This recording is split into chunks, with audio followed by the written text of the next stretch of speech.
Heel in die begin was net God daar. Toe het hy die hemel en die aarde gemaak. Sommer net so, uit niks. Maar niemand kon nog op die aarde bly nie. Daar was net water op die aarde. Dit was baie donker. Nogtans was God daar. Al het die aarde ook hoe woes gelyk. Toe het God alles begin maak. Kom ons kyk, watter geskenk het God vir ons gemaak. Dit het so gebeur.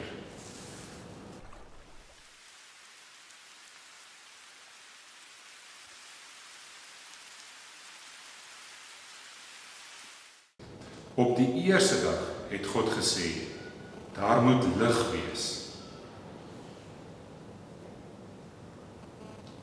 En die oomblik toe God het gesê het, was daar lig. God het van die lig gehou. Daarom het hy die lig en die donker van mekaar geskei. Die lig het hy dag genoem en die donker het hy nag genoem. Op die tweede dag het God gesê, ek wil die hemel en die aarde van mekaar skei. Partykeer kom dan mos water van bo af, dan reën dit. Partykeer borrel die water soms so uit die grond uit, dan is dit 'n fontein. Dit is God wat hierdie twee soorte water van mekaar geskei het. God het die hemel daarbo en die aarde hieronder gemaak. Op die derde dag was daar nog steeds net water op die aarde. Daar was geen droë grond nie. Toe het God gesê, ek wil hê al die water op die aarde moet op een plek bymekaar kom, sodat daar ook droë grond kan wees. Dit het dadelik gebeur. God het die droë grond land genoem. Die klomp water het hy see genoem. Dit was vir God mooi dat daar see en land was.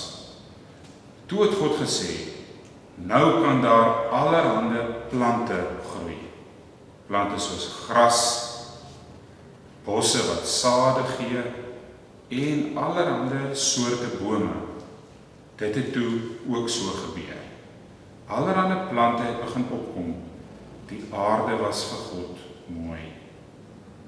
Op die vierde dag het God gesê, daar moet 'n son, maan en sterre in die hemel wees. Hulle kan lig gee op die aarde. Dan kan 'n mens duidelik sien wanneer dit dag en nag is. Boonop help hulle om te weet wanneer dit somer is en wanneer dit winter is. God het die son gemaak. Dit gee in die daglig. God het ook die maan en die sterre gemaak. Dit gee in die naglig. Die hemel was ook nou vir God mooi.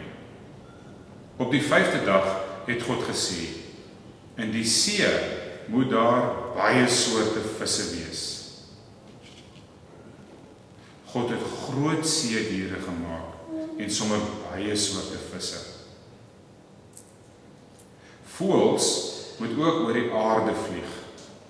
Hy het verskillende soorte voëls gemaak. Alles wat hy gemaak het was vir hom mooi.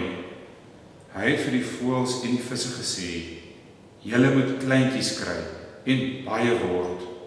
Daar moet sommer baie visse in die see wees en baie soorte voëls op die land.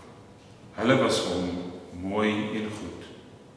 Op die 6de dag het God gesê, daar moet diere op die aarde wees.